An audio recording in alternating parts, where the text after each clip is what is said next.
Jon Jones finishes Stipe Miocic in round number 3 of their UFC 309 main event spot this past weekend. And my God, did I not expect for Jones to struggle to finish Stipe. The spinning back kick was awesome. That was a great finish. I mean, the way that Stipe collapsed, Jones closes in for the ground and pound. I mean, it was, I think, vintage Jones, right? Because one thing that always stands out about him, and we'll get into whether or not he should really even be facing Alex Pereira versus Tom Aspinall in a second. One of the things I've always appreciated about Jones is his creativity. His striking is god-awful. His boxing, at least. Let's just say that. Leg kicks, really, really solid. His boxing, though, is about as awkward as it gets. Stipe was landing on him, was even giving him trouble in that second round. Jones, and I've said this before, I don't think if he had average height and size and wasn't as creative as he was, he wouldn't be the GOAT. We wouldn't be having a conversation like this, but because he is so naturally gifted, we do have these discussions about him being in the position where he's in. He struggles to put away Stipe, finally gets the job done again with more of that patented creativity, but he now has a fork in the road ahead of him in Alex Pereira versus Tom Aspinall. Both are interesting fights. I think a lot of people looking at this fight, though, between Stipe and Jon would be crazy to assume that Jon would be able to stand up with either Tom or Alex. I mean, Pereira is a nightmare matchup for Jones, considering the Jones that we just saw in there. Now, I don't know if he'd go back down to light heavyweight or if they'd have Pereira challenge for the heavyweight strap, which could be an interesting fight. You know, either way, I don't think he's trying to stand and bang with either man. I think what Jones should focus on,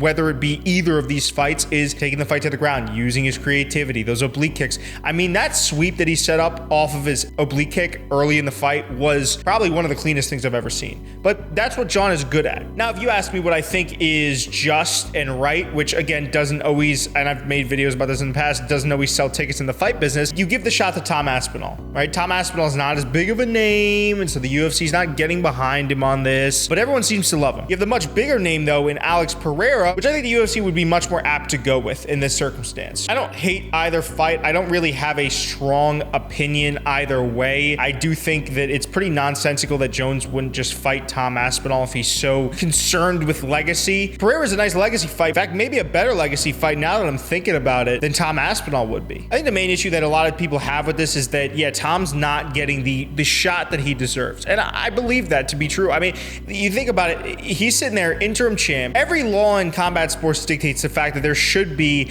an interim champ versus champ matchup once the champ is willing and able to fight. And we saw that. Jones last night was able to go out, show he's fit and ready to go. He looked better in his heavyweight frame than he did the first time around when he fought Gone. So why aren't we seeing this interim title bout? I don't know. It's less of a respect thing. It's more about the integrity of the sport. I think if Jones maybe wanted to face Alex Pereira, he should just vacate the heavyweight belt at this point. Besides, if we're going off the logic that Jones has previously stated that he just wants this fight for the legacy aspect, then he's had his cake and eaten it too.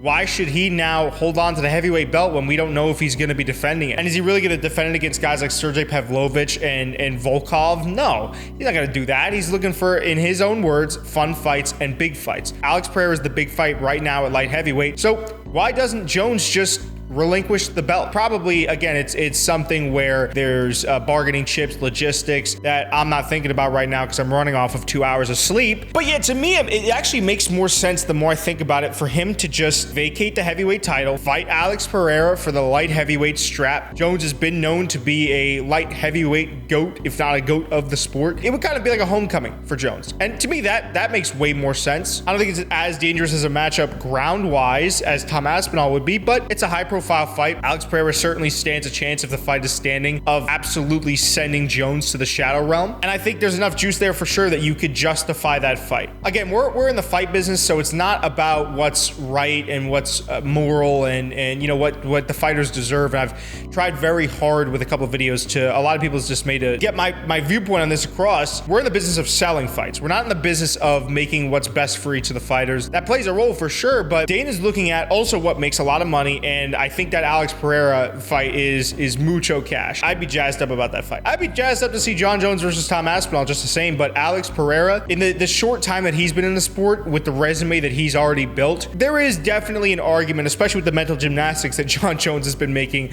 about fighting Stipe, to where you could say, yeah, you know, Alex Pereira in some circumstances would be more of a legacy fight than Tom Aspinall. I don't think that that's that crazy of a thing to say. It's also just a dangerous thing for Jon. I feel like Maybe the one thing that wouldn't help Pereira out is the fact that we've seen historically John has struggled with volume punchers and guys that really take it to him, like Dominic Reyes, Stipe Miocic in that second round, and Lyoto Machida until Lyoto Machida got caught. Alex Pereira starts off slower, but once he feels like he has you hurt, then he'll rush in and look for the finish. So I feel like the fight between him and Jones would guarantee great kickboxing early and perhaps another finish. Who's to say? I mean, I think the more I talk about it, the more I'm interested in building this fight up. I think Aspinall would be a great fold for John at heavyweight, but ultimately, and I hate to say this over and over again, it's not up to us fans. A lot of the time, we cloud our judgment with guys that we don't like. I'll be the first to say it, I don't like Jones at all. I think he's a scumbag. I think he does not deserve anything that he has. He's a great martial artist, very creative, like I said, naturally gifted athlete, but he's also a scumbag. Right now, it's up to him. He calls the shots. He's got the heavyweight strap. He's who many people consider to be the GOAT of the sport, so he does not have to listen to any of the fans right now. And that's something I think we need to wrap our heads around, as annoying as that sounds to even say out loud. But listen, guys, let me know what you think down in the comment section below. It's been your boy, of course, the combat consultant, the soundboard god, Jacob Kuberman. And